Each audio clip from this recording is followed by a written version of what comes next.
മറ്റന്നാൾ നമ്മുടെ കുളങ്കര ഭഗവതി ക്ഷേത്രത്തിലെ വേലയാണ്. കുളങ്കര പൂരം, കുളങ്കര വേല എന്നൊക്കെ പറയും.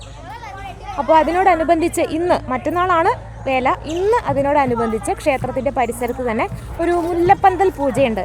ആ പൂജയാണ് ഇപ്പോൾ അവിടെ നടന്നുകൊണ്ടിരിക്കുന്നത്. നമ്മൾ ഇത്രയും നേരം കണ്ടുകൊണ്ടിരിക്കുന്നത്, ഷൂട്ട് ചെയ്തിട്ടുണ്ട്. അപ്പോൾ അതിൻ്റെ ഭാഗമായിട്ട് ഇവിടെ മൂക്കോഞ്ചാത്തൻ വരിക എന്നുള്ളൊരു ചടങ്ങ് കൂടിയുണ്ട്. അപ്പോൾ ആ മൂക്കോഞ്ചാത്തൻ ദേ അറ്റത്തുനിന്ന് വന്നുകൊണ്ടിരിക്കുന്നുണ്ട്. ഇതൊക്കെ ഇവിടുത്തെ ഒരു പ്രാദേശികമായ ചടങ്ങ് കാലമായിട്ട് തുടങ്ങി വെച്ച, ഇപ്പോഴും തുടർന്നുകൊണ്ടിരിക്കുന്ന പ്രധാനപ്പെട്ട ചടങ്ങുകളാണ്. ഞാനിതുവരെ അത് കണ്ടിട്ടില്ല. ഞാൻ കാണാൻ വന്നപ്പോൾ നിങ്ങളെ കൂടി കാണിക്കാമെന്ന് കരുതി.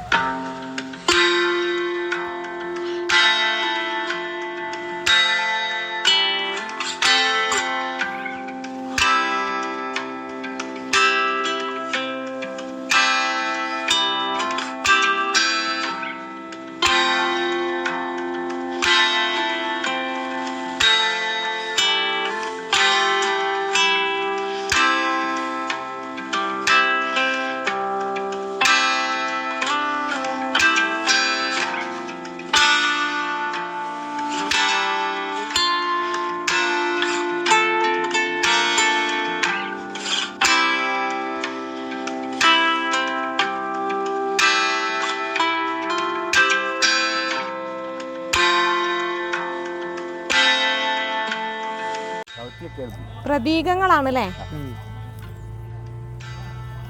ഇത് രാവിലെ 9 മണിക്ക് തുടങ്ങിയ ഇതിന്റെ പരിപാടി. ആണോ? പൊടിക്കലും. എങ്ങനെയാ ഇത് ഉണ്ടാക്കിയ? ഇത് അപ്പം പോലെ ഇങ്ങനെ ആദ്യം ഇങ്ങനെ ഒഴിക്കും. എന്നിട്ട് പിന്നെ ഇവിടെ ഒരു കൈ, ഇവിടെ ഒരു കാല്, എന്നിട്ട് പിന്നെ ഇവിടെ ഒരു വാല്, ഇവിടെ ഒരു തല. ഇനി തിരിച്ചു പിടിക്കൂ, ശരിക്കും കാണട്ടെ. ഇനി നമ്മളെ കളത്തിൽ വെക്കും അല്ലേ? അരിപ്പൊടി കൊണ്ടാണോ ഉണ്ടാക്കണമേ? അരിപ്പൊടി ഉണ്ട് അല്ലേ? അമ്മ ഉണ്ടാക്ക പച്ച നെല്ല് നമ്മള് വാട്ടി ഇടിച്ച് ഒക്കെ ലെവലാക്കിയിട്ട് അരിപ്പൊടി ആദ്യം ഉണ്ടാക്കും. എന്നിട്ട് ഇത് ഉണക്കാൻ വെക്കണം കുറച്ച്. ഇത് കുറച്ച് ബാക്കിയുള്ളത് ഈ ഇതേപോലെ തണ്ണിയാമൃത് പറയും, ചെറിയ ചെറിയ അത് ഉണ്ടാക്കാൻ വേണ്ടി വെക്കും. അത് വെച്ചതിന്റെ ദിവസം ലാസ്റ്റ് ഇത് ഉണ്ടാക്കും. അത് ഈ കളത്തിൽ വെക്കും അല്ലേ? തവിട് കൊണ്ടുള്ള കളത്തിലല്ലേ? കൊറേ മതി. സുമതി, സുമതി അമ്മ.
പർട്ടിക്കുലർ മൂക്കിന്റെ മേലുള്ള ഈ ഒരു അലങ്കാരം. പ്രകാശ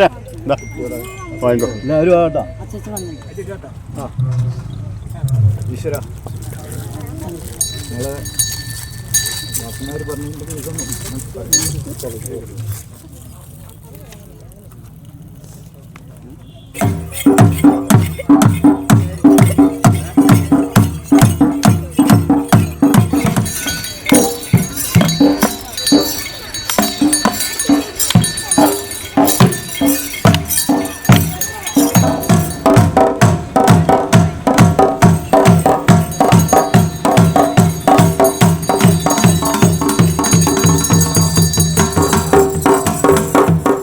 ഇത്രയൊക്കെ വയസ്സായിച്ചാലുണ്ടല്ലോ, ഞാൻ ഇത്രയും കാലമായിട്ട് ഈ കുളങ്കര ഭഗവതി ക്ഷേത്രത്തിലെ ഉത്സവത്തിനോടനുബന്ധിച്ച് നടക്കുന്ന ഈ മുല്ലപ്പന്തൽ പൂജ കണ്ടിട്ടില്ല. മൂക്കൊഞ്ചാത്തൻ്റെ ഈ വരവും കണ്ടിട്ടില്ല. ഇന്ന് യാദൃശ്ചികമായിട്ട് അത് കാണാനിട വന്നു. എത്രയൊക്കെ വലിയ ആൾക്കാരായി എന്ന് പറഞ്ഞാലും നമ്മളൊക്കെ എപ്പോഴും ചെറിയ കുട്ടികളാണ്.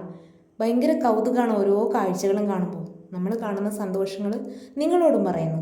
നന്ദി, നമസ്കാരം.